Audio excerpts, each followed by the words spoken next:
All right, we'll go ahead and get started tonight with Planning Commission City Council training work session. We have Brett Estes from DLCD. He's going to work us through a land use workshop. Tonight with us, we have the City Council and some members of the Planning Commission, as well as some city staff involved with planning and the city manager. Brett, you can go ahead.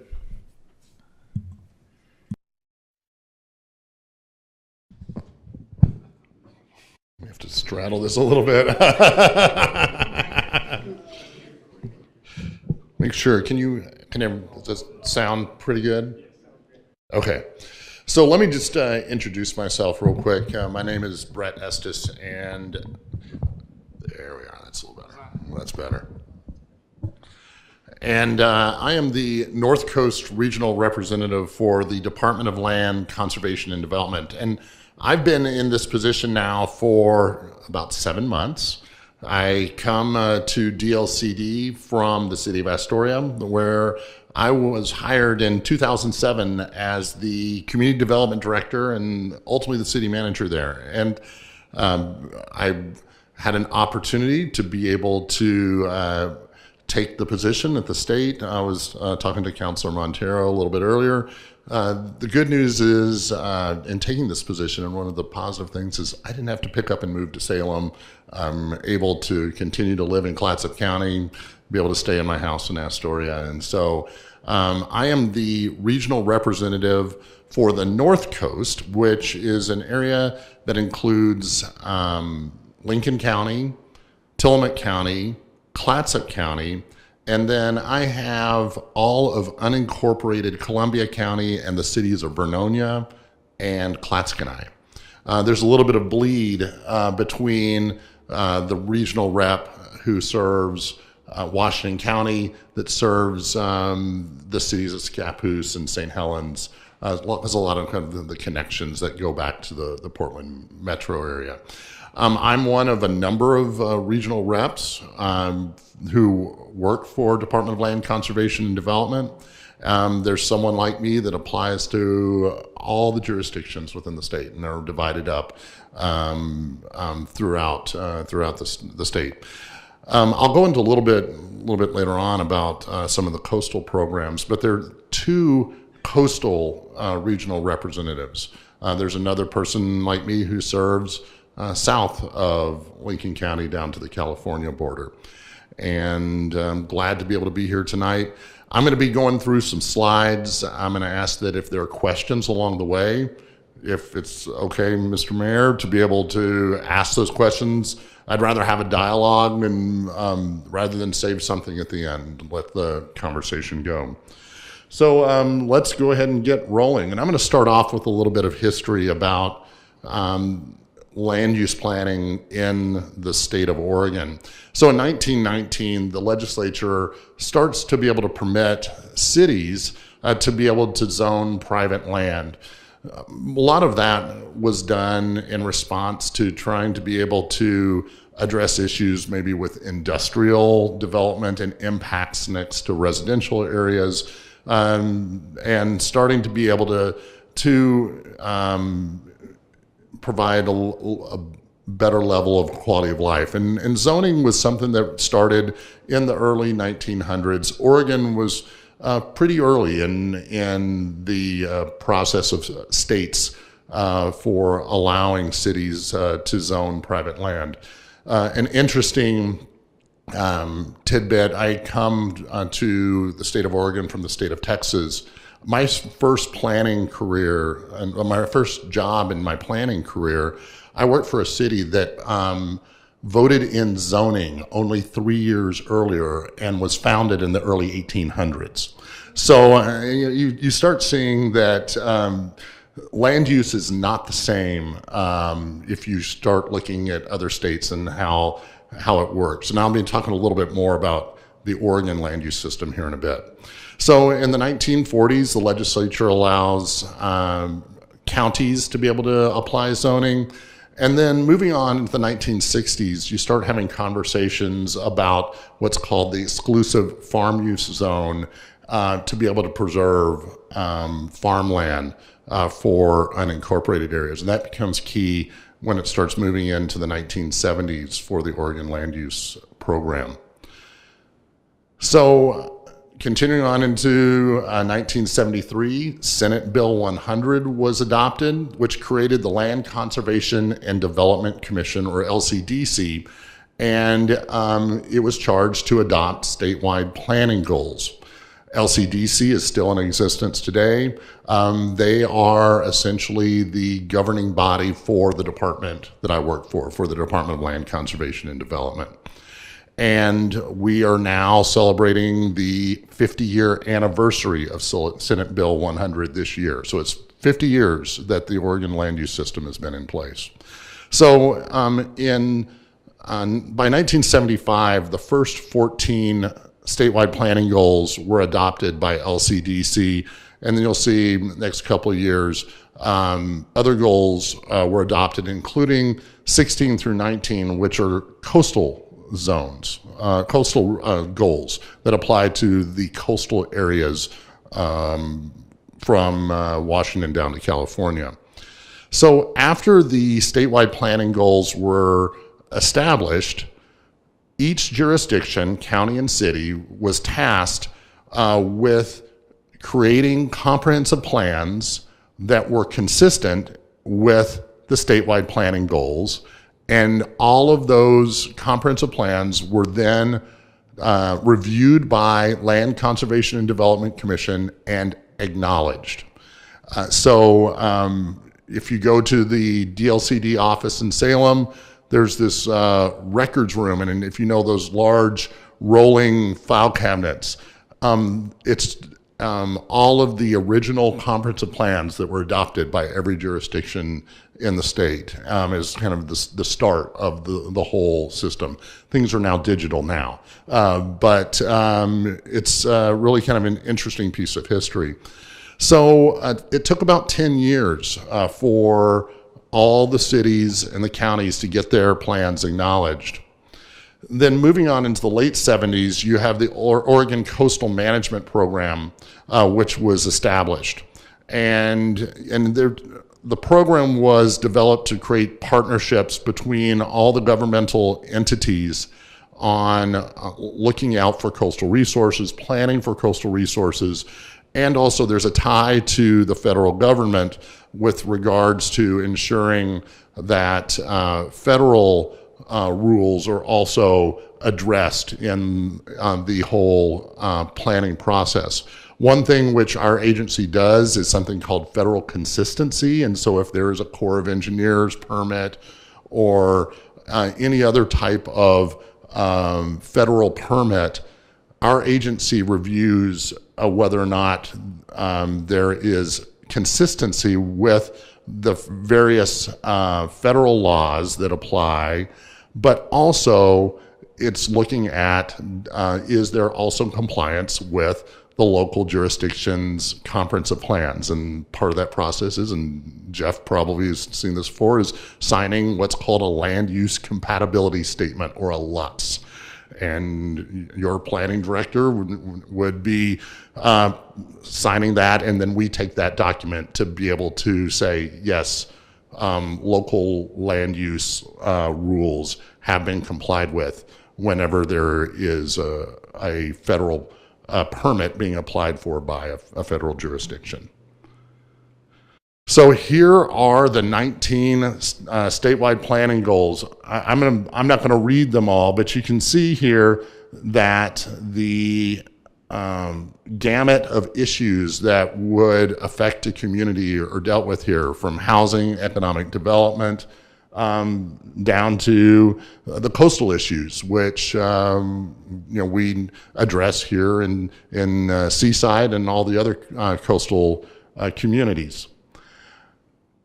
So the first goal, oh, sorry, go ahead. Reviewed, revised, or are they cast in stone forevermore?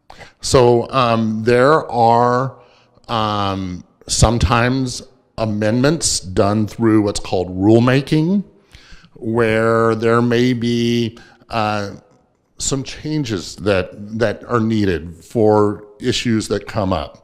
I'm going to give an example.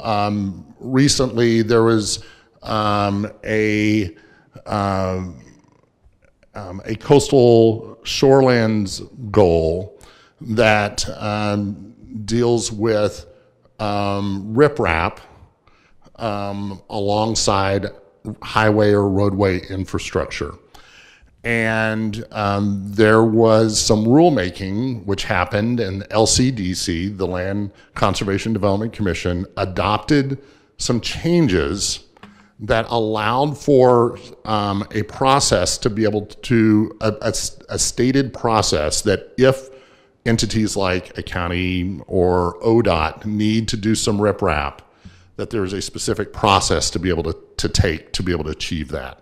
Before, it was a bit more circuitous, wasn't as clear, and there was this need. And so the Department of Land Conservation and Development staff worked to be able to develop this program, took it to LCDC, and they then made those changes. So to completely understand each goal, a person would not only read the goal, but would have to find all the rules. Yes, and I'll get into that a little bit more, because you're right. There's goal language, and then there's Oregon administrative rules, and then there's also, we'll talk about this, Oregon revised statutes, which is legislation. So the first of the Oregon Land Use System goals is citizen involvement.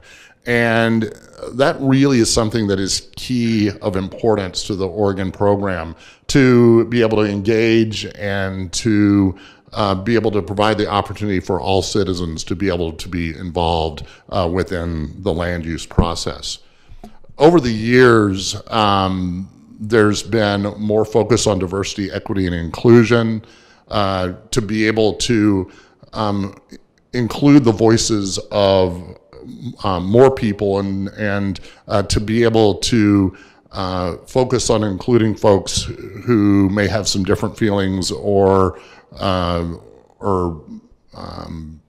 thoughts about some different items within land use decision-making processes. So here's the slide I was mentioning, Counselor, about how everything ties together. So you have at the top of this, you have your statewide planning goals, which are adopted through the Land Conservation and Development Commission. And then you can have also Oregon revised statutes, which are coming through legislation passed by the Oregon legislature. And then under that, you may have Oregon revised statutes, which needs to have rulemaking to be able to implement that law. Same thing with the Oregon planning goals. You have rules which implement the goals. Those rules through the Department of Land Conservation and Development are established by, again, by LCDC. I mean, they are the best way to simplify is look at it as they are the planning commission for the state. And so they are establishing essentially the codes of the ordinances that would be applied to counties and cities. And so at the local level, you have your city comprehensive plan, which follows the Oregon administrative rules and the laws and rules of the state. And then your local zoning ordinance and subdivision ordinance would be in concert with your comprehensive plan. And then that all affects your local decision-making processes that your staff and your planning commission and your city council considers whenever you have an appeal. So any questions on that before I move on? So here are some of the state of Oregon responsibilities within the Oregon Land Use Program. So DLCD is, again, the agency which oversees the land use program governed by LCDC. It sets the land use policy, the goals and the rules that we mentioned. It acknowledges the city and county plans. I mentioned that there was that 10-year span where there were initial acknowledgments, there can be changes which are made, which are ultimately acknowledged by DLCD.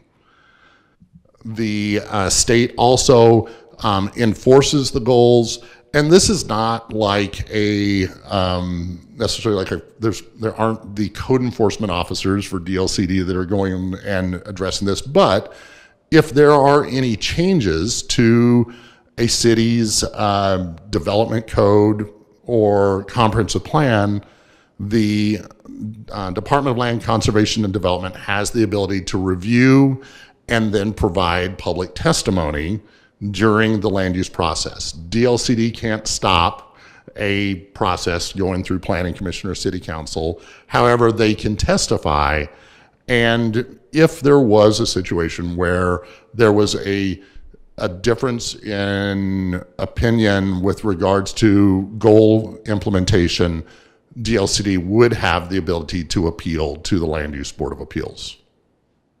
So my question, Brett, is does the opinion or of DLCD say carry more weight as an average resident to public involvement, so that they can file an appeal, they can weigh in? Does it carry the same weight, or is it more that you're likely to be more right because you know what you're talking about? Does it carry weight in that respect? Yeah. Or is there something about if something is appealed by DLCD, it's handled any differently than if it's appealed, or if there's comment from DLCD as opposed to Joe Citizen? So DLCD, their comments are provided to a planning commission the same as Jane or Joe Q Citizen, either in writing or in person. And it's so I can't say that DLCD has a higher weight than Jane or Joe Q Citizen. In terms of the procedural process, DLC doesn't get some sort of different treatment. I would say that Be probably a higher likelihood you're accurate and know what you're talking about. I think that's the right, assumption. and also I will say that it's also whenever if you've gotten to that point, typically there's been discussion and dialogue before that planning commission meeting between the staff at DLCD and the staff at the jurisdiction about the issues. Also, if there was going to be an appeal made by the Department of Land Conservation and Development, it's the commission who makes that decision. So it's ultimately the governing body who makes the determination if there's going to be an appeal to LUBA. These do not happen very often. I mean, there are some times that it does, but this is not a common occurrence where there are appeals coming from DLCD. We want to work to be able to be working in coordination and in partnership along the way. So then, as I was mentioning before, we review plan amendments. We'll go into how that works through what's called a post-acknowledgement plan amendment here in a bit. We are tasked with administering periodic reviews, which was kind of an audit of a jurisdiction's compliance with the statewide planning goals. That has been put on pause in that local jurisdictions' staffing capacities and the staffing capacity at DLCD has gotten to the point where this takes a lot of work, and it's understood that because this takes a lot of work, that it's something that's not happening at this point in time. The department provides technical assistance to counties and cities through myself, the North Coast Regional Rep. If there's a question that your planning staff has or your city manager has, we're able to say, if we're getting like someone question is, hey, we're working on a sign ordinance. Who do you know that's tackling this? We can say, oh, we know that Newport's doing this right now. Why don't you talk to the planning director down there? And we can also provide technical assistance on specialty areas that are within the department. There are a number of specialists that deal with housing, environmental issues, economic development, that I can pull in if there's some specific item that needs to be delved into further. We do provide grant opportunities along the way. Generally, our technical assistance grants come in the summertime. That's because, like, for instance, right now we're in the budget process for the state, and we'll know after the legislature adopts the budget what DLCD could have to be able to provide grant monies. There's also opportunities through a program called Transportation Growth Management, which ties transportation and land use together in a hybrid type way, which has kind of a more of a rolling outlay of grant funds. And then the technical support for your staff. So here's the responsibilities for the City of Seaside and other counties. You're tasked with adopting plans and all of your codes, which are in compliance with the statewide planning goals. And it's the city or the county that really talks about and focuses on the vision and needs for a community. You know, that jurisdiction knows more about what is applicable within your citizenry and with your population that needs to be folded in within the statewide planning goals and put the local spin on your own needs for your community. You make your own land use decisions through your staff doing their regular day-to-day work, or your planning commission through their hearings. You enforce your own codes and your own ordinances, and you provide the assistance to the general public that a developer or a homeowner is coming in, and you're helping to work them through the process to be able to get their necessary entitlements. So moving on to Goal 2. Goal 2 requires those local governments to have comprehensive land use plans and implementing ordinances like subdivision ordinances or zoning ordinance that comply with the statewide planning goals. And so a comprehensive plan establishes the vision for the community. It usually has a planning horizon that is, you're looking into the future as to what does Seaside intend to be, want to achieve to be in the future. It is the guiding land use document for a local government. It is not specifically a land use ordinance, but it provides the overarching guidance for those ordinances. And the comprehensive plan guides a whole host of issues, including the land use permits that we've been talking about, but also issues dealing with infrastructure needs, conservation of natural resources, economic development, housing. All of those aspects are folded into the comprehensive plan because, again, it's highlighting all the statewide planning goal issues that I mentioned earlier.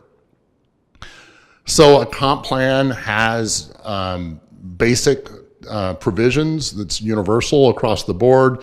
You have your factual base. It's talking about what makes Seaside from a natural, socioeconomic, and economic perspective. It includes goals and policies that are in statements of intent to guide the implementing zoning ordinances and subdivision ordinances. And then that ties back to the requirements of each one of the statewide planning goals. And then you, again, have your implementing measures, your zoning and development codes that are referenced as a part of an implementing measure of a comp plan. And then you have your maps, which are zoning maps and comprehensive plan, future land use maps, perhaps. One thing I note is that city and county comprehensive plans have to be consistent with one another, particularly at the periphery, because you have one boundary within the city that really needs to transition well into what happens in unincorporated Clatsop County. So, go ahead.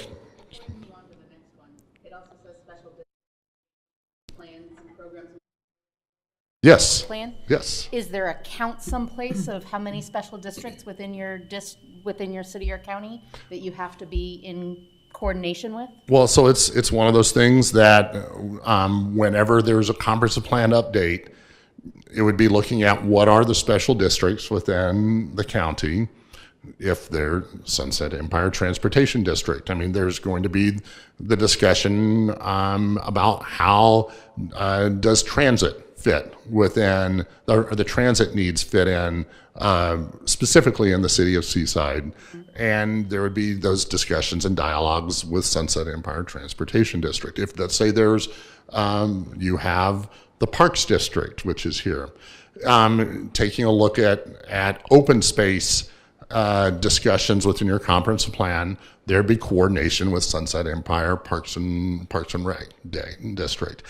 That's the type of relationships that you would have. I mean, you may have sewer districts. Some cities have shared sewer districts. Some jurisdictions have fire districts. So those are all the items where there need to be that coordination. There's not some magical number. It's really what are the special districts within a community that need to be talked about looking into the future. But they should all be invited to the table, or select ones invited? I mean, how does that determine? That's kind of... Yeah, no, the idea is that there would be dialogue with all the representative special districts that are applicable to a specific community. I mean, like, you take a look at Astoria. Astoria wouldn't have Sunset Empire Parks and Rec District because there wouldn't be that overlapping jurisdiction. But the Transit District would, because it's applicable to that area. So it's looking at where are the boundaries for those special districts within a specific community. Okay, thank you. Sure. So goal 2, are we stuck with what we have? The answer is no. If a jurisdiction needs to make changes to their zoning ordinance or comprehensive plan, you do what's called a post-acknowledgement plan amendment, or a PAPA is what it's referred to. And so sometimes a comp plan or zoning ordinance needs to be updated because the legislature passes a new law that needs to be applied in a community. Accessory dwelling units was something that has been a topic over the past few years, that the legislature made changes to how ADUs are applied in a jurisdiction. So that would be considered a pop-up. Sometimes there's the need to be updating a comp plan because of the community has said, hey, our document is out of date and we need to update it. Or there may be individual changes, that there's something which is found that it doesn't quite work real well in your development code and you need to smooth some things out in your development code. That's also a post-acknowledgement plan amendment. The way it works is that your planning staff provides notice to the Department of Land Conservation and Development 35 days before the first planning commission hearing. It's all done electronically.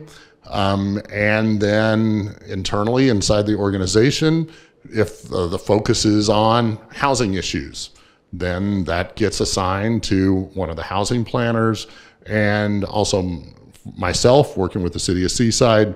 And if there are any comments, then we would be providing those throughout the process. So, and a lot of times jurisdictions are working with the regional rep, with myself in advance. So we know that something's coming our way, and it's not a surprise when something gets loaded to the database. So 35 days before uploading it, not No. 35 days before starting the No, process. it's 35. It has, the notice to the department needs to happen 35 days before the first evidentiary hearing, which is always before the planning commission, is the state requirement. So with goal 2, what if something doesn't make sense? There's something in the statewide planning rules called an exception. And it's like a variance, but not the same. It's basically saying if there is a statewide planning rule and it doesn't make sense in a specific situation, an exception can be pursued and be considered. Some exceptions are granted by the Planning Commission making a recommendation to the City Council. Other exceptions require approval from LCDC. But it's a way to be able to provide some flexibility if something just is a statewide planning rule that doesn't work in a local jurisdiction. Sure. Yeah. Are you talking about if we were going to put something in our comp plan that was different from the statewide planning goal, or if there is a statewide planning goal that we want to do something different, when does this come up? I mean, it comes up more on, it can be for a specific property, but the exception would be embedded within your comp plan and zoning ordinance. So it can be for a specific property. If there's a statewide planning rule that has a provision that trickles down to your development code, within the statewide planning rules, it outlines when and where exceptions can be considered and the specific criteria. And so, but it can be for a specific property, but it is acknowledged within your own specific codes for the City of Seaside. So there are a whole other set of Oregon administrative rules that listed here that you can take a look at a later time. I think that Spencer said that the PowerPoint can be sent out for folks if you want to dig into these. You can go and look up all the Oregon administrative rules and Oregon revised statutes that are, and there are going to be some citations throughout this if you want to kind of really dig in and see what they look like. So on your zoning and development code, this is where specific regulations to implement the comprehensive plan are in place. And it deals with issues like land use, permitted uses, conditional uses, density, height, all of those specific provisions that deal with development are in your zoning ordinance. It has the approval criteria for permits to be granted, and it includes all the procedures, development standards, land use division provisions. And Jeff, I can't remember, is your development code inclusive of your subdivision ordinance? Do you have a separate subdivision ordinance from your zoning ordinance? We have separate Okay. ordinances. Okay. Some cities have something called a development code, and it's all incorporated together. Some jurisdictions have a subdivision ordinance and a zoning ordinance. So sounds like what Seaside has. So, And that may, when we get into our comprehensive plan update, that's going to be the next conversation after that process is complete with the council and the commission. So I'm going to now move into different types of land use decisions that the Planning Commission staff and City Council will be considering. So let's first move into legislative land use decisions. So legislative land use decisions is consideration of amendment of policies and ordinance that have large geographic areas. It may include multiple ownerships. A good example is if you are looking, let's say you wanted to rezone the Highway 101 corridor and you wanted to change all the zoning along the corridor and apply a whole new development threshold. This would be a legislative process. I mean, it deals with lots of properties and you're dealing with lots of ownerships. On this, typically a legislative land use action is initiated by the city, and because it's being initiated by the city, no decision is required. It could come to the point where the City Council says, you know, we started this process and we just decided that, yeah, we like it the way it is. No action is mandated for a legislative decision. the planning commission's role is to review it and make a recommendation to the city council. And a lot of times the planning commission is doing a lot of the hearing of the initial public testimony from the community. It's maybe working with staff as a part of a work session to be able to provide guidance, and then ultimately to make a recommendation to the city council. The city council or the elected officials are always the final decision makers on legislative items, because you're passing an ordinance, you're passing law, essentially. And so you always would be having usually 2 hearings at a minimum: planning commission, city council. So moving on now to a quasi-judicial land use decision, this is getting into permits. And so you're applying pre-existing criteria and requiring discretion.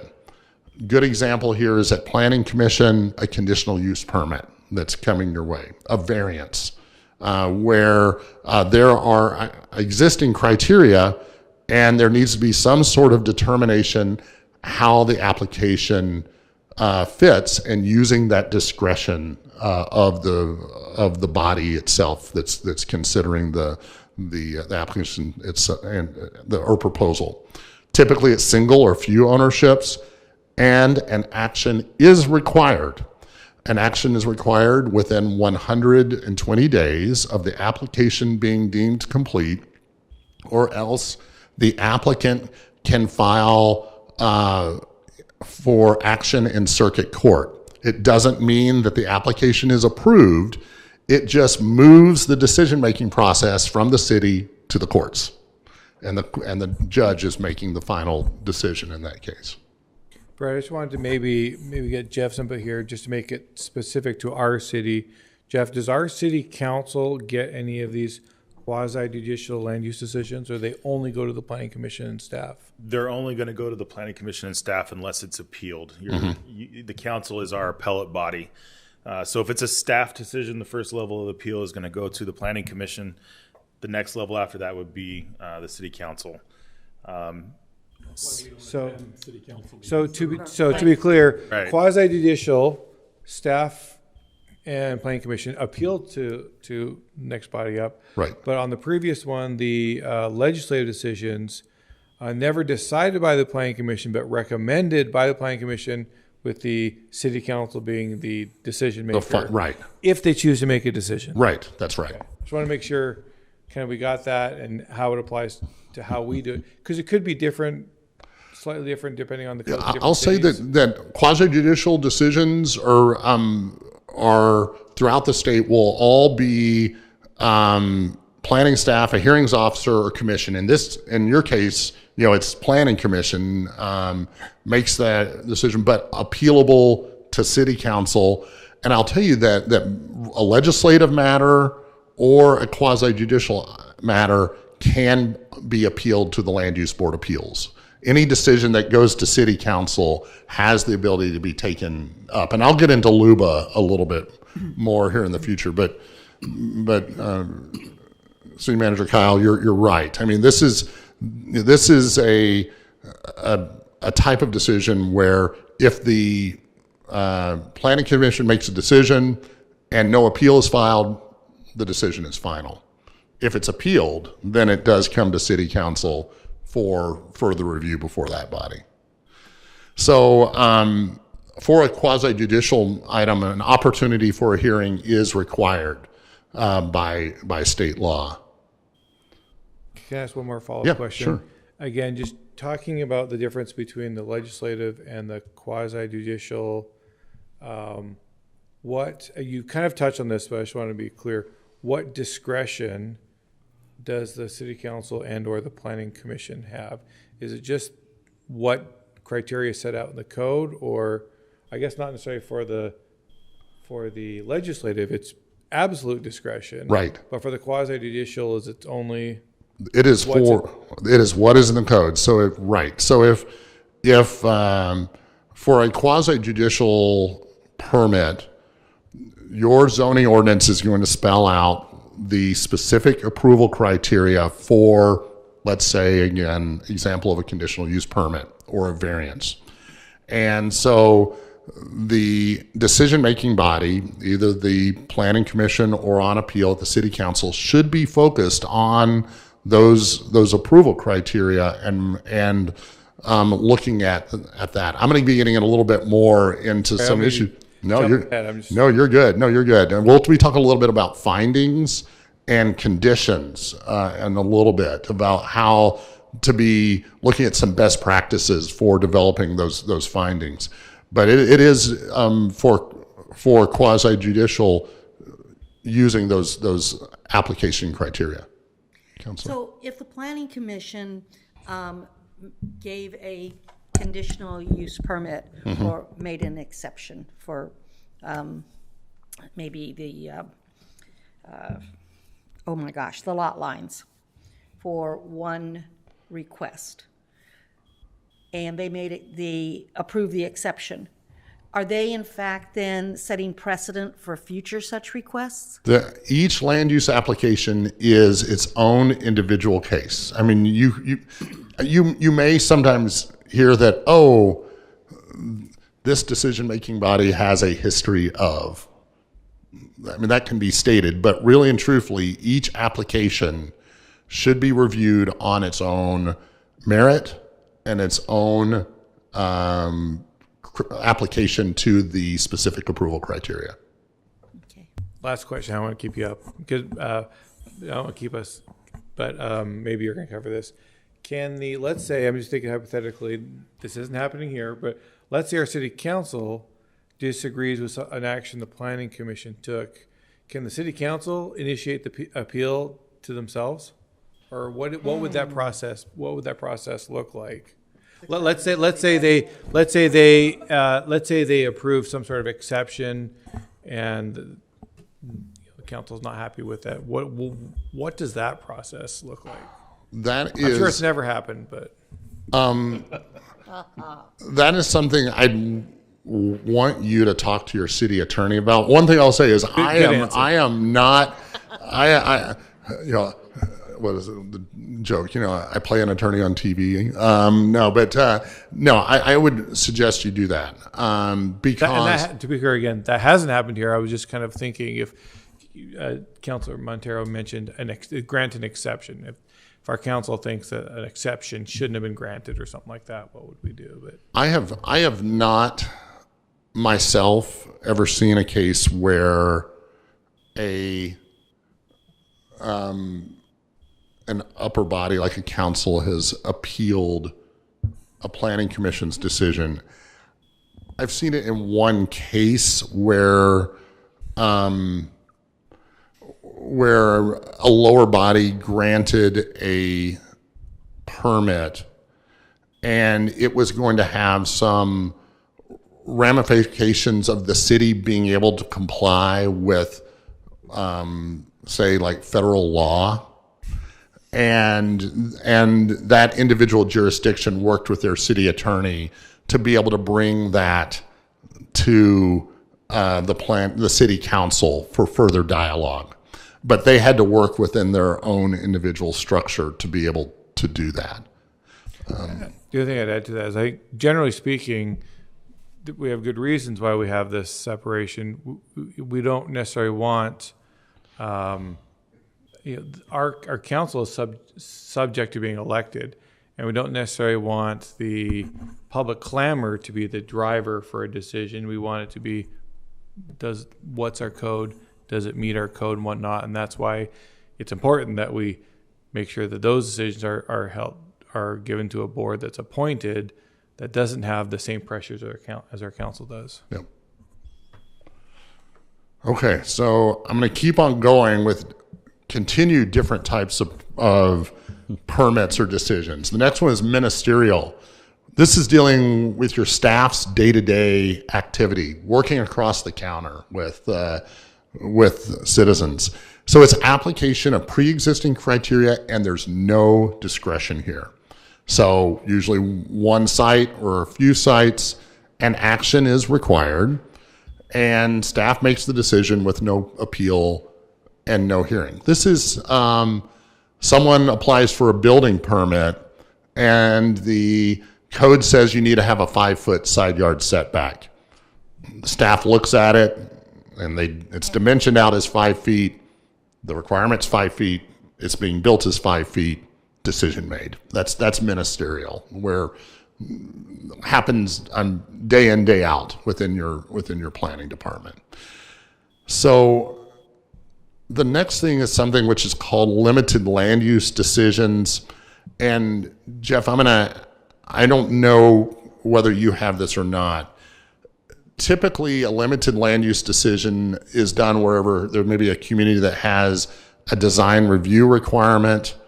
Sometimes some partitions are limited land use, where a notice is sent to individuals with a certain perimeter boundary. Comments are received to the planning department in writing, and then a decision is made, and there could be appeals that then go up to either the planning commission or city council. There is some discretion, but it's providing more notice, and I don't know if you have anything like that in your code right now. Just potentially some of our minor partition Yeah. stuff that would be just a staff decision, but it is appealable. There is a public comment period. Yeah, But the public comments are submitted to us in writing. yeah, Can you go back the slide? sure.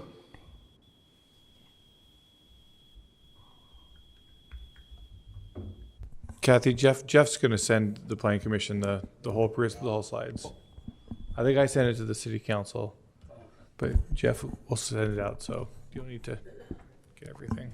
Okay. So talking about notice requirements, legislative notices can require something called a ballot measure 56 notice. This is a notice requirement that was put in place by the voters of Oregon, and the notice language was adopted by the voters of Oregon. And so if you're doing one of these large comprehensive changes to your areas of your city, what happens is all affected individuals receive this ballot measure notice, and what it says is your property values may or may not be affected by this change. So what happens is after that, staff sends the mail, and then they're ready and waiting a day or two afterwards to start getting lots of calls. And because generally the citizens are going to say, well, how are you affecting my property values? And the staff has to say, you need to make that decision on your own. We're providing you with a notice that this change is coming, and for you to be aware of this. The notice was put in place to be able to definitely be able to catch people's attention whenever there were any changes coming from the city, so that folks would know to look into those types of things. So are these notice requirements minimum requirements or only requirements? Oh. Sorry, are these requirements minimum requirements or only requirements? Okay. This is the only notices you can send, or this is the minimum of notices you have to give? I'm going to talk about this more in generally kind of minimum. So, but ballot measure 56, and a lot of times there needs to be discussion with your city attorney is, does this rise to the level of a ballot measure 56 notice, because there are specific criteria put in place by the ballot measure as to when it has to be utilized. So then you've got quasi-judicial permits. Your development code is going to spell out if there's going to be a variance, how many feet from the site does the site need to be noticed. Same thing for a limited land use matter. For a ministerial decision, there's no notice for that. So quasi-judicial hearings, let's talk about that, the planning commission level. What happens, and this is going to be how your meetings probably run right now. The chair opens the hearing. They describe the proceedings, what the case is, and what's going to be considered. They make a raise it or waive it statement, which means either testimony is provided in writing or in person during the hearing, or else it cannot be appealed later on. If someone at the Planning Commission, one of the criteria is buildings must be painted blue, and or let's say there's a discretion, must be in a, and this is very off base, this is not something you'd see, must be painted in a pleasing color of blue, and Joe Q. Citizen doesn't testify during the hearing, hearing's closed, decision's made, they can't appeal on that issue after the fact because they didn't raise it. They didn't speak up. So there would be announcement of the applicable criteria, and then the decision-making board would declare any ex parte context, biased, or conflict of interest, which I'm going to get into more in a little bit. So there will be a staff report, and then proposed findings and a staff recommendation will be provided. I'll tell you that a staff recommendation is just a starting point. That there can be discussion and dialogue, and the commission has the ability to go in a different direction than the staff recommendation. I'll also say is, the staff's recommendation is a starting point because the hearing hasn't started, and there can be information that can come in during the hearing which could factor into the decision-making process. So after that, you have the testimony from the applicant, other proponents, opponents, folks who may be neutral. It's always important to remember that the applicant always has final rebuttal. That's always, they always get the last chance to be able to speak to the issue. And then at the first evidentiary hearing, there's always the ability to request a continuance and leave the record open. You can't keep on doing that. It's the first evidentiary hearing where citizens or the community or the applicant have the ability to request a continuance. So on a legislative hearing, the goal here is to ensure that everyone has the opportunity to participate. It's not necessary to separate proponents to opponents. Some communities do it just because it's kind of a standard operating procedure, but the goal is to be able to get comment from all individuals.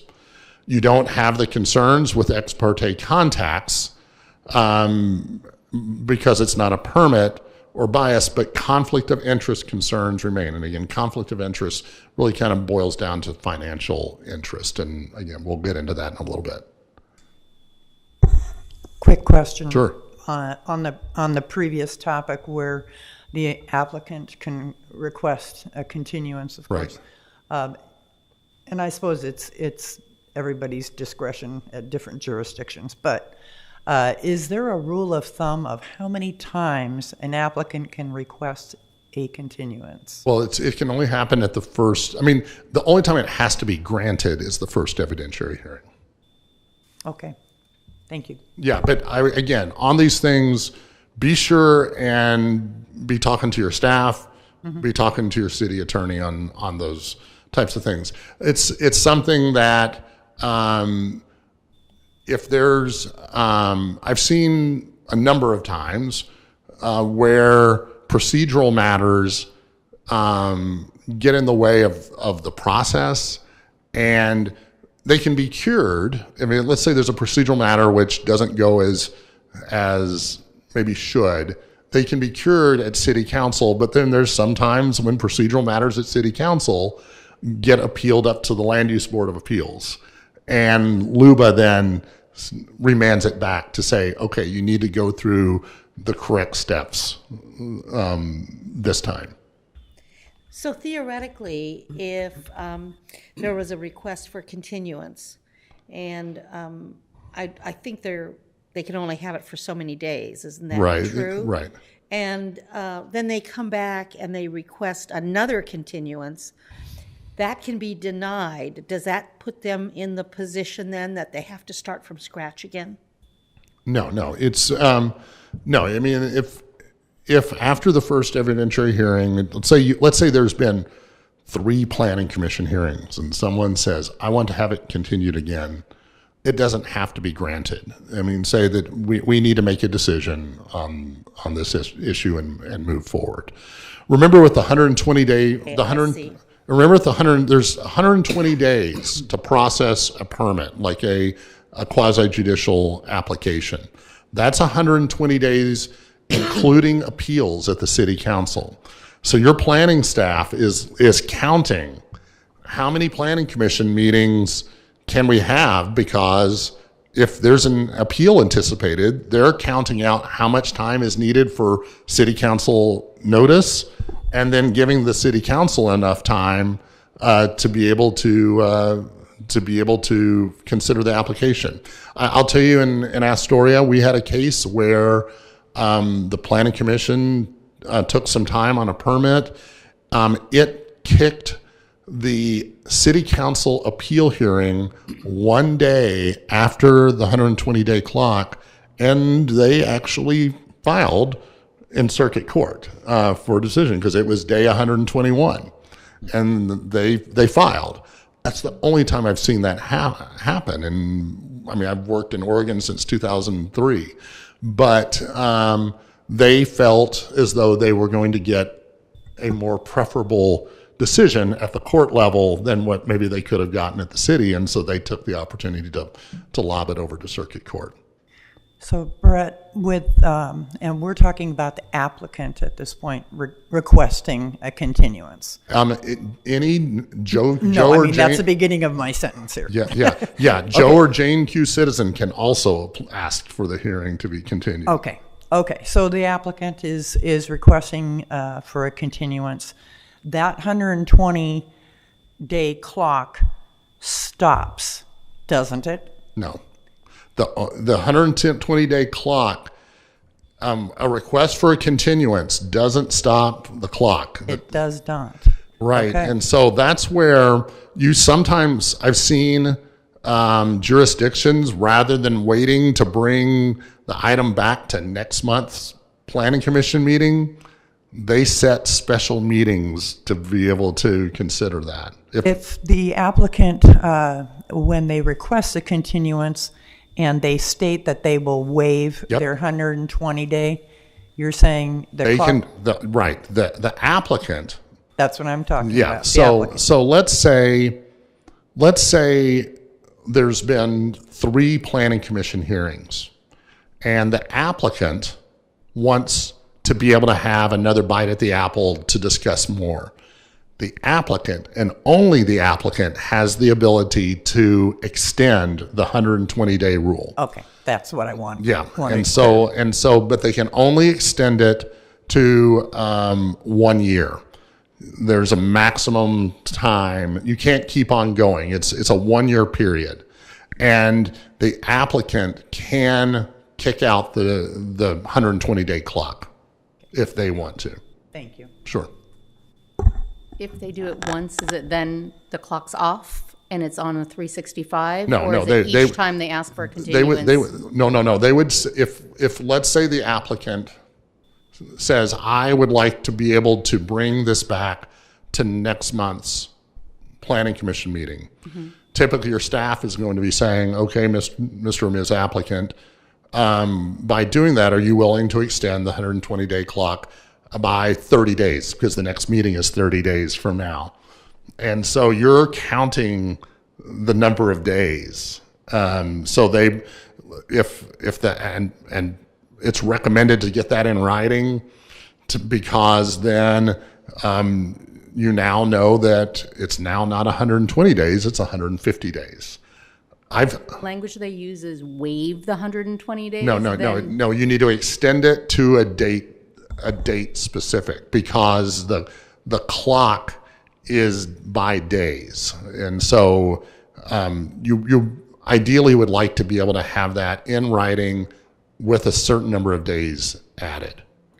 So it sounds like because of the timing of meetings, planning commission, anything can be appealed, etc., that anytime an applicant asks for a continuance, they should be, at the planning commissioner, whoever should be asking them to extend the 120 days. Except for the first evidentiary hearing, which must be granted. Okay, got it.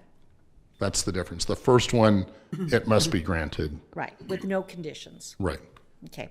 But that doesn't change their time to appeal it. Right.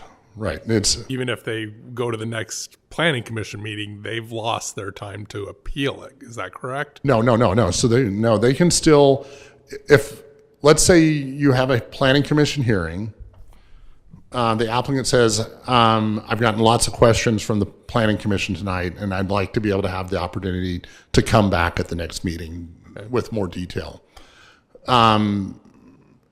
The staff would be looking at, okay, how's our 120-day clock?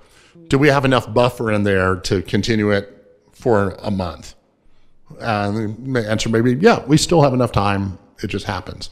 It may be, that it's late getting to the first hearing, and your staff may be saying, hey, we need to have a special meeting sooner.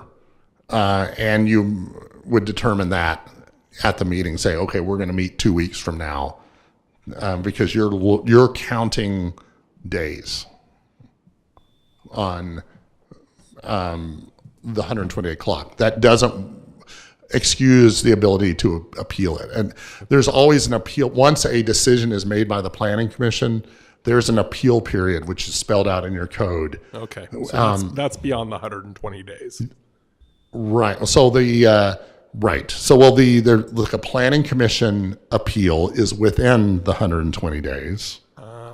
Planning commission appeal is within the 120 days because the city council appeal hearing also must be within the 120 days. Oh. Yes. Yeah. The outside body, Yes.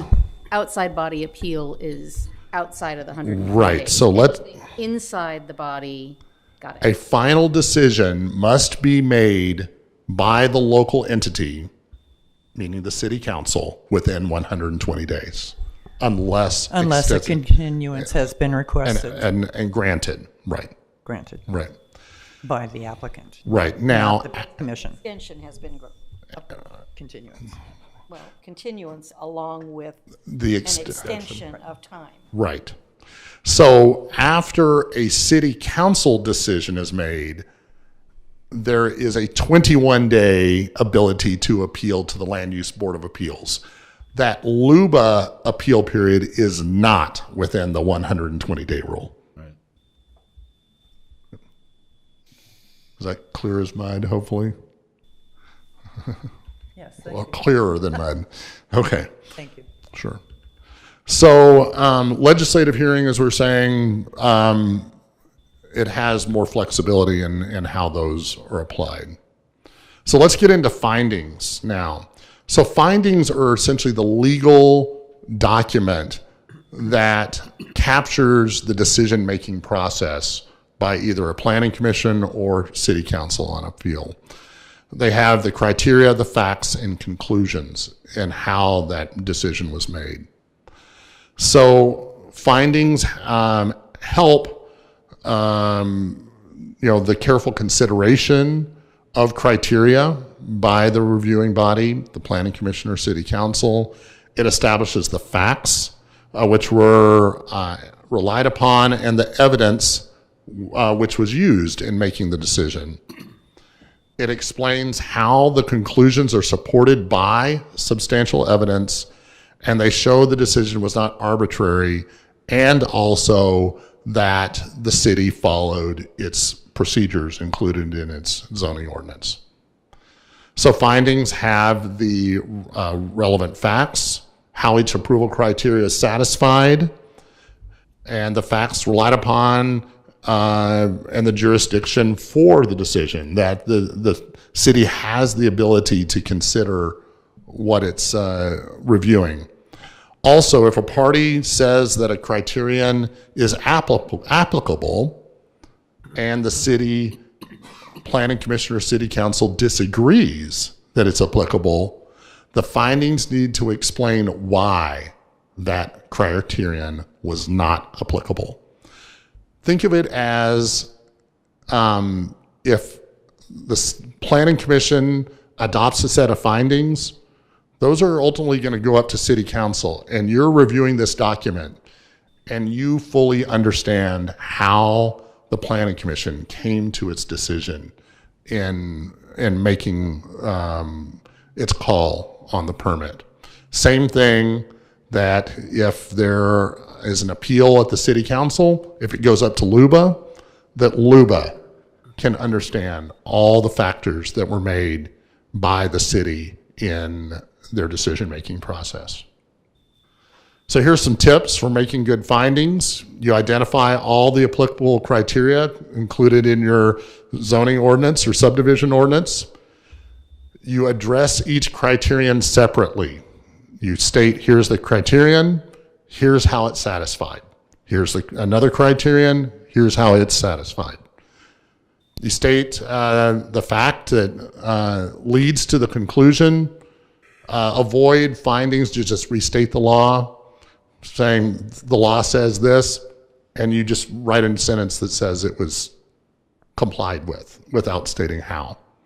Have clear language that is understandable by all.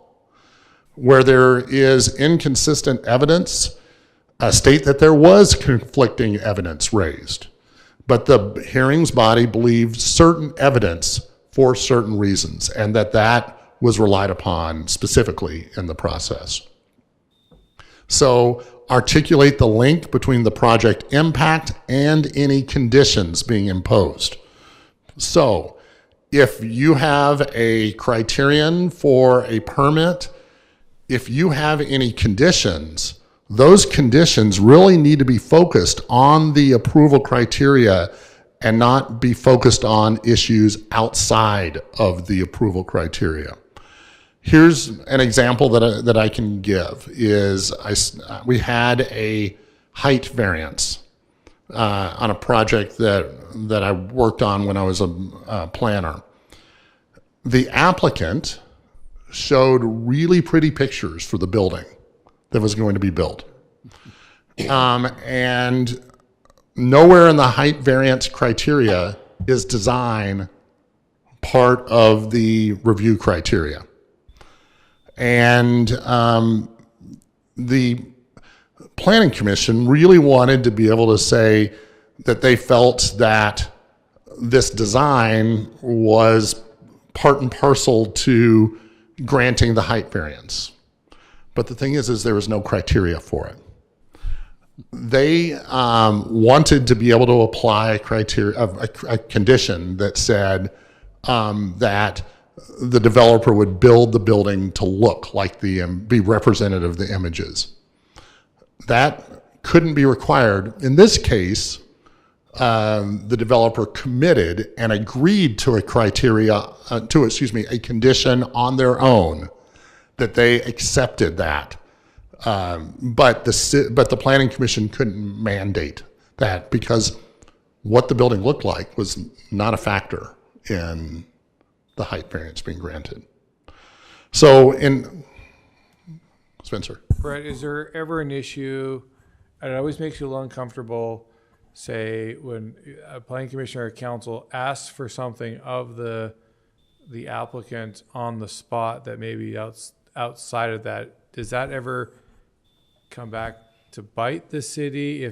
Can they turn around later and say, we say, yeah, we approved this, separate from this, the landowner agreed to do X, Y, or Z, in this case, agreed to make it look like the pictures, but they come back and say, well, yeah, but they were holding my application over my head and I felt pressured to do so, or something like that. Are we getting in unsafe territory by getting them to commit to something that they're not required to commit to when we're in the actual meeting?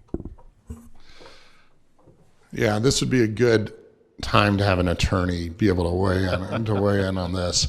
I think you can always talk about it. I think you got to be careful if you're building findings around that.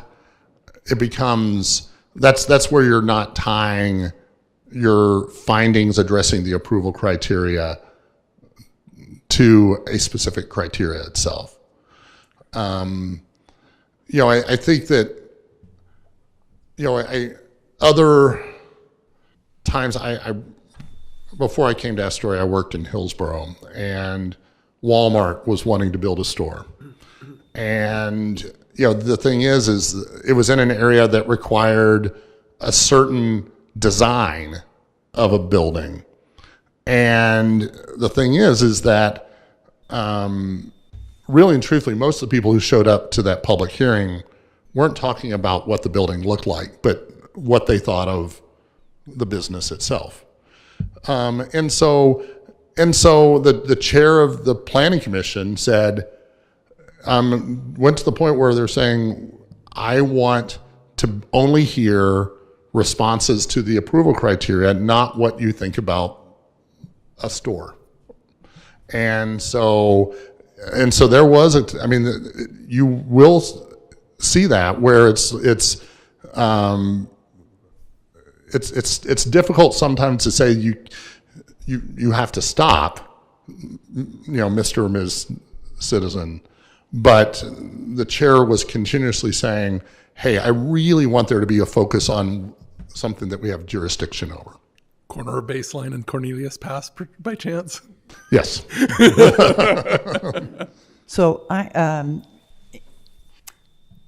when an applicant presents a pretty picture of a beautiful Victorian home that's going to be fit right into the neighborhood, and it's in color, and it's when they introduce that as evidence and kind of hopefully glossing over the height restriction that's probably up 10 feet more than what the permit is, what's permitted, by introducing something as a pretty shiny object to emit emotion out of the planning commission, is that not then fair game? No, because a height variance is for only... Oh, I understand that. But what I'm saying too, doesn't it open up additional questions doesn't it allow additional questions from the planning commission to ask about the project? Well, you could talk about it, but the thing is if the variance request or the item before the planning commission is a 10-foot height variance, right? Really, the focus should be the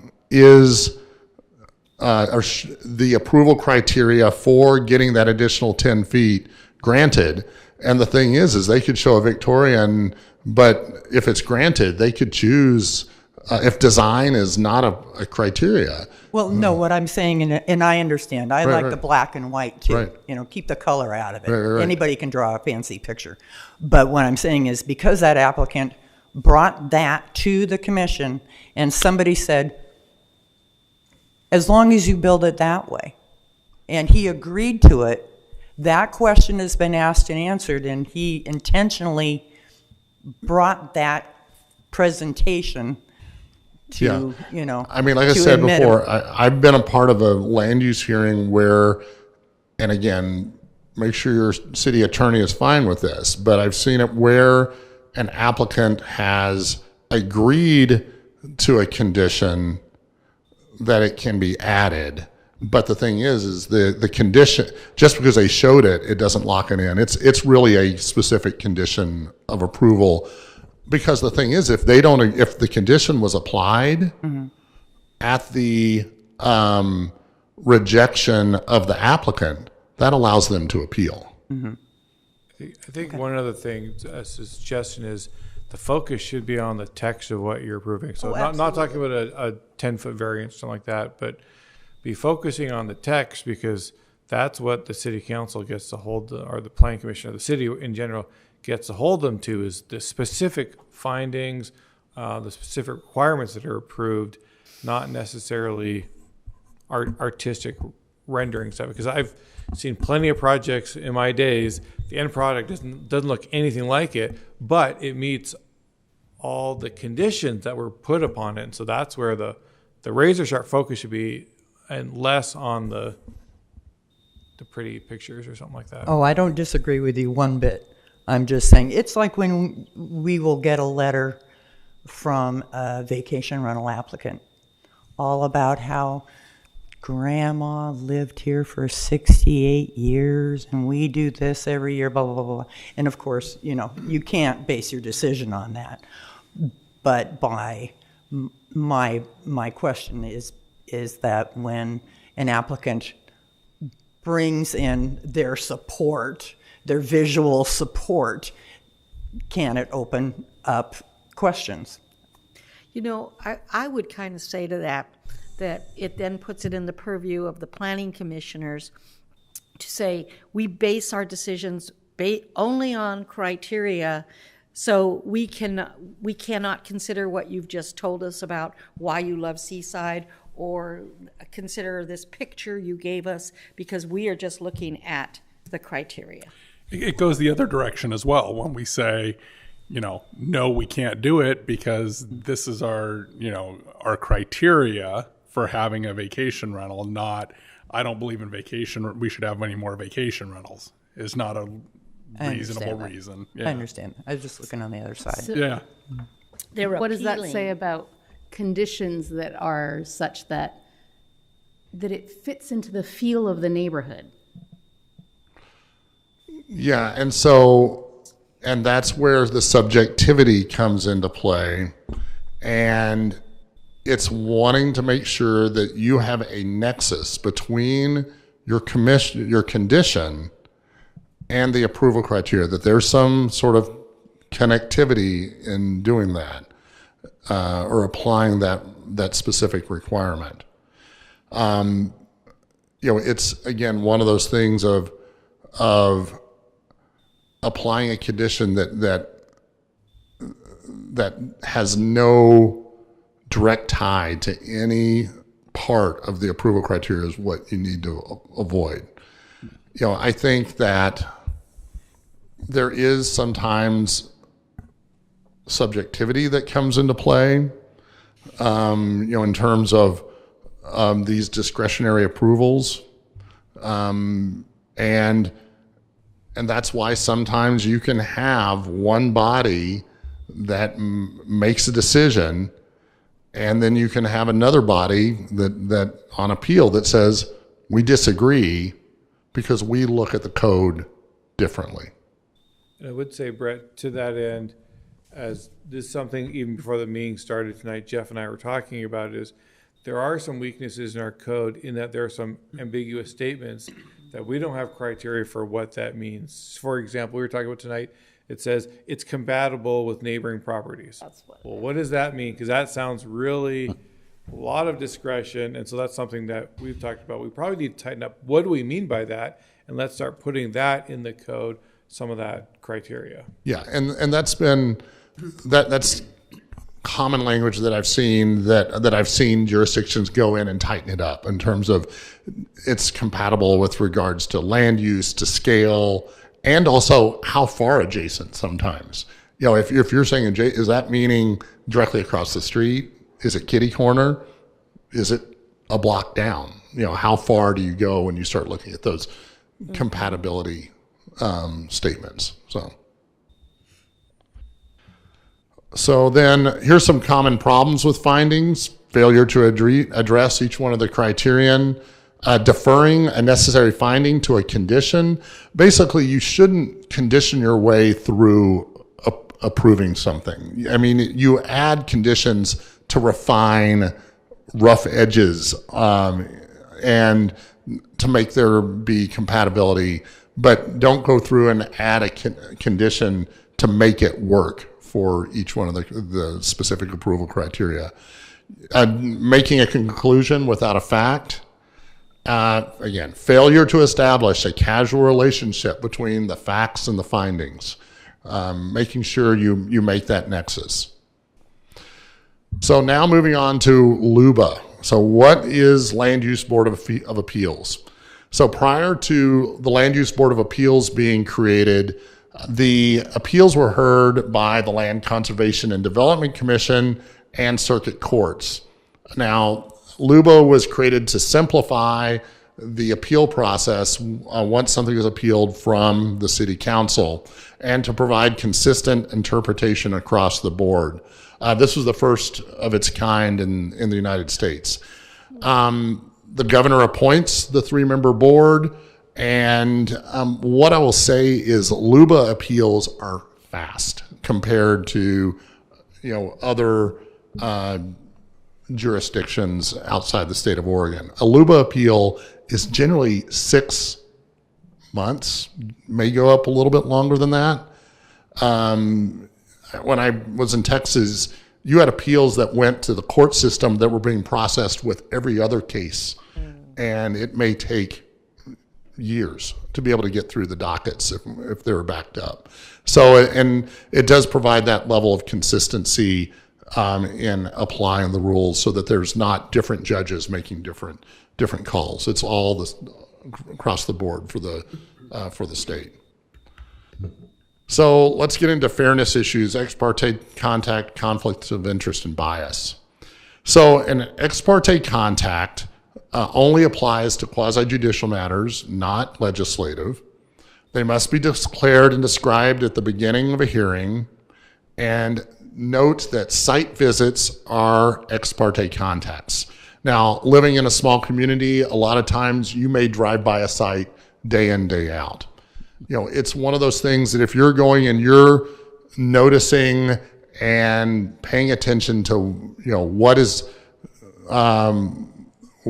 happening on the site, it's making sure you disclose that at the beginning of the hearing. An ex parte contact is not something that if you have one, it doesn't mean you can't participate. You just need to disclose that you had an ex parte contact. And so the one thing I would say is let's say you're on aisle 3 of Safeway and someone comes up to you and says, hey, I know you have this appeal hearing that's happening in 3 days, and I want to tell you what I think. Probably a good thing to be able to do is to say, hey, why don't you show up to the city council meeting and testify or provide a letter in writing. If though they say, nope, I'm going to tell you everything right here, right now, then what you need to do is at the beginning of the meeting is say, a citizen came up to me on aisle 3 of Safeway, and here's what they said. The purpose is so that everyone across the board has the same information in making the decision. Same thing with a site visit. If someone goes and really pays attention to relationships of, how far a tree is from a building, and there's a variance being requested, to be able to describe that as a part of your ex parte contact process. Some other things that I've heard pop up where I've seen appeal hearings where a land use attorney has asked the city council, have you read the newspaper articles about this case? And in this case, members of the city council said yes. And the land use attorney said, because of that, I'd like to have all of those newspaper articles entered into the record as a part of an ex parte contact that would be declared. Can we go a little deeper into that site visit? So you're saying if we were on the planning commission and we went to a site and had no contact with anyone, we just looked at it, we would have to disclose that? Yes. Yeah. Okay. That's the first time I've heard that. Yeah. So because you're describing to the other commissioners what you saw on that site. Here's an extreme example. I actually had a case where a property owner was asking for a variance in their backyard for a detached garage. There was an alley behind the property. This planning commissioner had someone in his pickup truck. He set up a ladder in the bed of his pickup truck, climbed up on the ladder, and had them drive back and forth on the backside of the property to be able to look in this person's backyard to see the relationship of the building.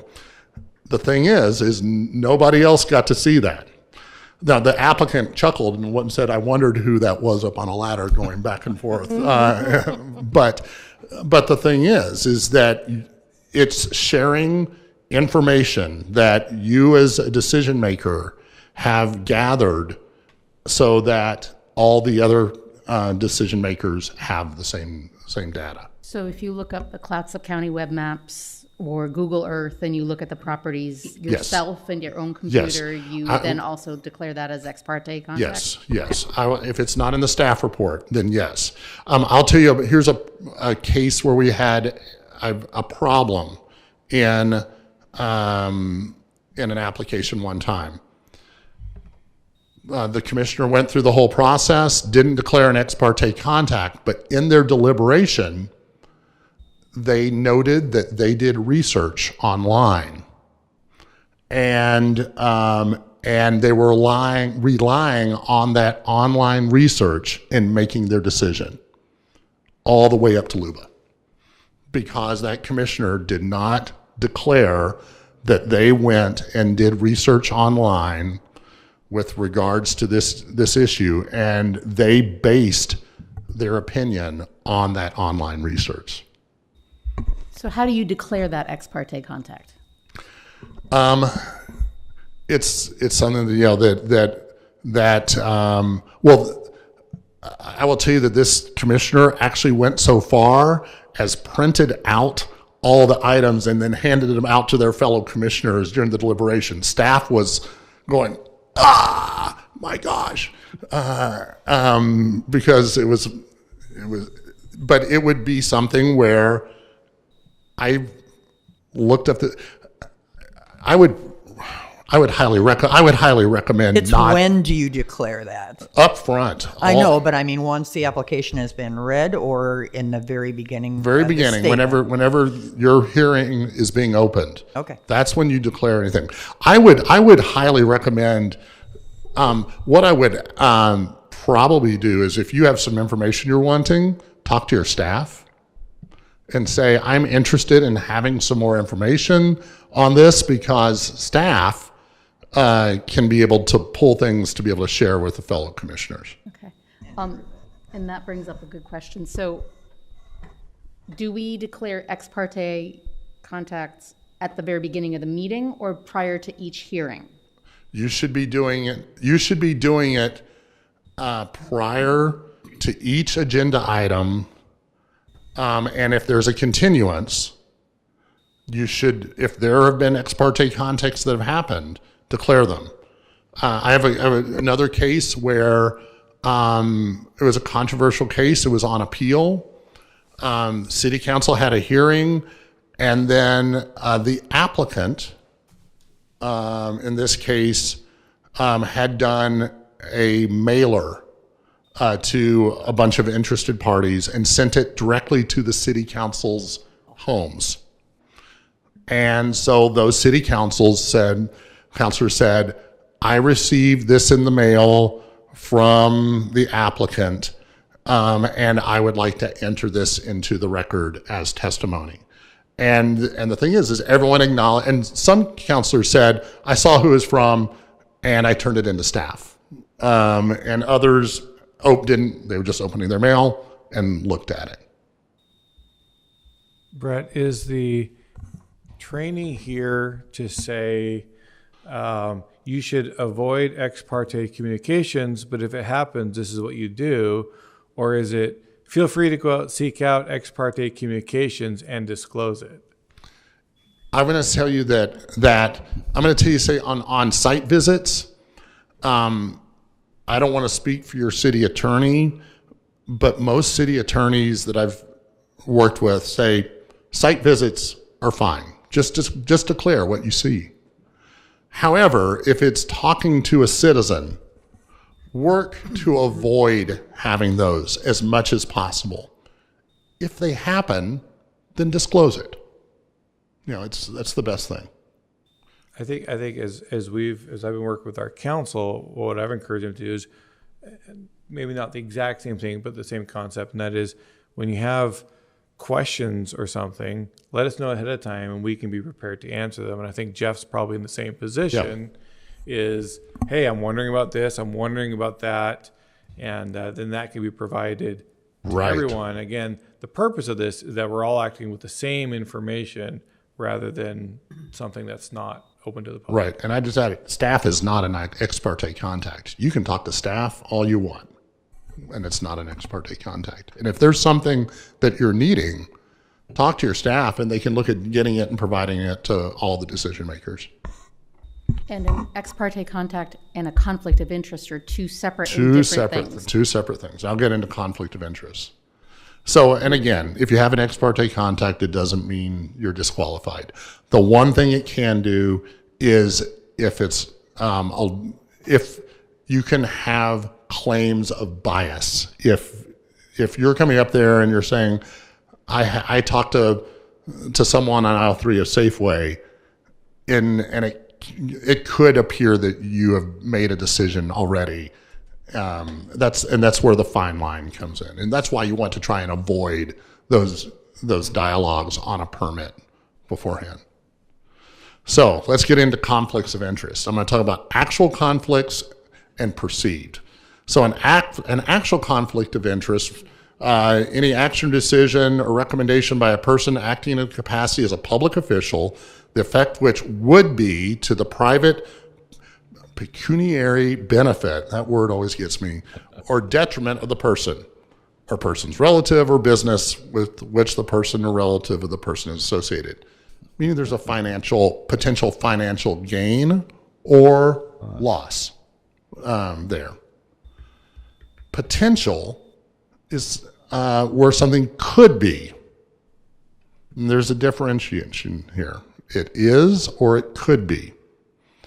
So, it's you have with potential, you have an interest or membership in a particular business, meaning you work within a certain area. Maybe it doesn't benefit you directly, but there's an interest in that area.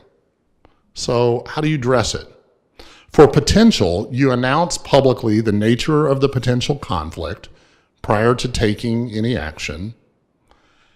And you may say, I have this potential conflict, and if you feel as though you can act in an unbiased manner, make that statement. Say, I feel as though I have the ability to consider all the criteria, and I would not be affected in my decision-making process. If you do have an actual conflict of interest, refrain from participating. It's always good, in my opinion, to step down from the dais, because even being up on the dais, there still is sometimes the visual appearance from the public as that you're still part of the decision-making body. I will tell you, there is sometimes a requirement that if the majority of the quorum is conflicted out, there is a provision in state law which outlines a way that that individuals with conflicts have to participate. I've only seen it once, and it was a case where one individual who had a conflict of interest had to participate in sitting at the hearing. They couldn't ask any questions during the entire hearing, and they only voted there at the end. And it's because if everyone's conflicted out, you still have to be able to make a decision. So bias. Bias is prejudice or prejudgment of the facts to such a degree that an official is incapable of making an objective decision based upon the merits. The idea is when you're coming to a hearing, you're open and willing to be able to hear the testimony that's raised, and that you still will be listening to all of the testimony and factoring your decision. And you don't know how you're definitively going to vote when you walk in that room, that you're willing and open to listen. I've seen some cases where a bias where someone may say, I have been directly involved in this to such a point that I cannot participate because I know how I would vote right here, right now, and I am going to step down. So that's a case where bias comes into play. Remember, use your staff to be able to ask these questions. There's also the Oregon Ethics Commission, which is able to be able to help on helping on some of these types of questions. if something comes up on bias or conflict of interest. So bias doesn't always require recusal. Remember that we sometimes have our implicit bias that goes into things. Remember, it's that you have gotten to a certain point where you cannot think openly at all with regards to the matter. So here's some final Oregon Revised statutes to be able to look up with regards to the various rules in place for these individual items, and we've come to the end. For the beginning. Any final questions that you have? I hope this has been helpful. I always have worries about making a decision at the present about a topic that comes before the group, and then maybe down the road, 2 years, you may be employed by the person who made the application in the first place. And you try to do your best not to be influenced by the potential for employment, but I always worry about it. What do you recommend the procedure should be? Well, I mean, the thing is, you're looking at a case of, if you have a conflict of interest, that it's at that time you're making the decision. Do you have a financial benefit at that point in time? Answer is no to that, yeah. But 2 years, but a wink and a nod could be construed. What if the developer says, I'll hire you yeah, rate? You know, it's just, I think that's a good Oregon Ethics Commission question right there. right. This is all just hypothetical, of course. Brett, what, just generally speaking, you had a lot of years in planning and whatnot. What gets councils and planning commissions in the most trouble, easiest? Is there one particular area that we're most susceptible to that we need to be looking at, as opposed to special cases here or there? Is what's? I think it's not following the approval criteria. Okay. Yeah, I think that's the biggest thing. Procedural things are going to happen. I mean, and they do.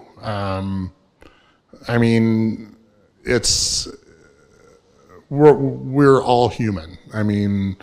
We make mistakes. It's one of those things, if you catch that you have a procedural problem, to try and go looking at where you're at to try and remedy that is the best thing. I've had a case where, I forgot to, it was a high profile case. The notice got out late. And so, okay, it was one of those things where a mistake was made. And then go and either renotice the requirement and delay the hearing, or else continue the hearing to be able to remedy it. When you figure those things out, you try to remedy the procedural matters so that you're not caught up in something through an appeal process. So if you get to the point of your voting, because you've been battling in your mind already, and you decide at the point of voting that you're going to abstain because you just feel like you walked in with the bias, do you need to state the reason that you're abstaining from voting? You should do that up front. Well, if you're abstaining, yeah, it's... I've always read that you have to state your reason. Reason, yeah. That's interesting, because I read just the opposite in Roberts. It's as far as your conflict of interest, but when it comes to your vote and your decision, thank you. But when it comes to your vote and your decision for the vote, you do not need to explain the way you're voting. Yeah, and I don't think there's going to be anything in Oregon state law that gets to that question. It's how does, if you've adopted Robert's Rules of Orders as your operating meeting procedures, how does that work? I hear what you're. I've got a microphone over here. I hear what you're saying, Robin, about that you don't have to state state your reasons for why you vote. In my mind, that applies to yay or nay. But you're an elected official put there for a reason. If you're saying, I'm going to not vote for this, the public has a right to know why you're deciding, I'm not going to vote on this one. And to me, usually that then boils down to some sort of bias or conflict of interest. And whether that's a potential conflict of interest bias or an actual conflict of interest bias is important as far as Oregon ethics law. Well, understood, but that should have been declared at the beginning. Sometimes you don't realize it until somebody's in the middle of testifying or something comes up in the meeting. And yeah, but a conflict of interest, again, is financial, remember. So, I mean, you should know that up front. Right, but as an example, you're an employee of a company and you don't realize that the CEO has just signed an agreement and, you know, it comes up in the meeting that the applicant says, and we've got this great contractor that we've just signed an agreement with, and then... Yeah, I mean, I guess there would be something that come up, but I think those are going to be few and far between. Okay. So what I'm hearing is you should know ahead of time that you have a conflict of interest or that you're going to abstain.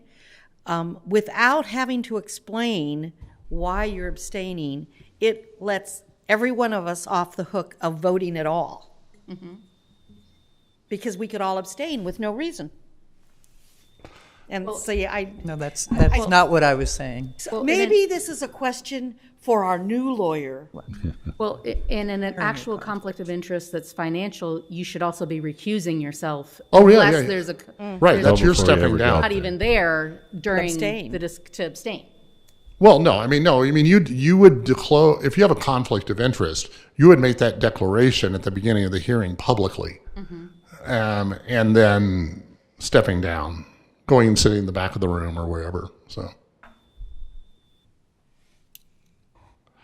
Yeah, I can't help you on the vote and abstaining. I've seen city attorneys sometimes ask for what reason. I've seen that happen, and I could definitely see it if everyone across the board abstained, because then the city needs to make a decision on what's being considered.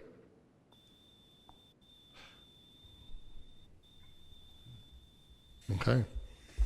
Thank you, Brett. Okay, thank you. Thank you.